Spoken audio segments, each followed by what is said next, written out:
Welcome. In this video, I'll show you how to withdraw XRP from Binance. All right. I'm going to be showing you two ways.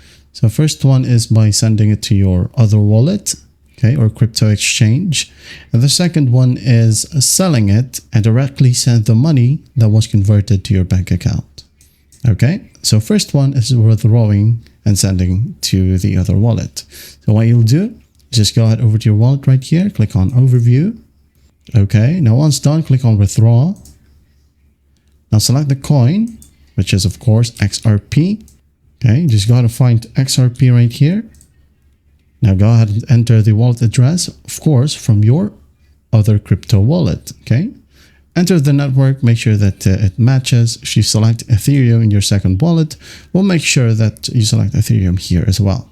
So from your other wallet, enter the withdrawal address. And then the withdrawal amount will be listed right here at the bottom once you have the address. Okay, so enter the amount, just hit on confirm, follow simple prompts, and in no time you'll have your XRP to the other crypto exchange.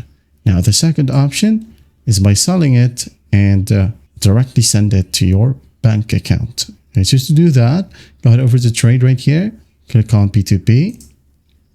Wait for it to load, and once it loads under P2P, make sure that you select sell. Okay. So in here, go ahead and select XRP. Now select the transaction currency. So if you have the payment method or withdrawal method available, just click on sell.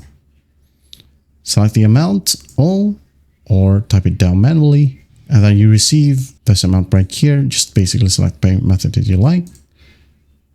Enter the bank details. And then once that's done, just click on sell XRP. And after that, you're good to go.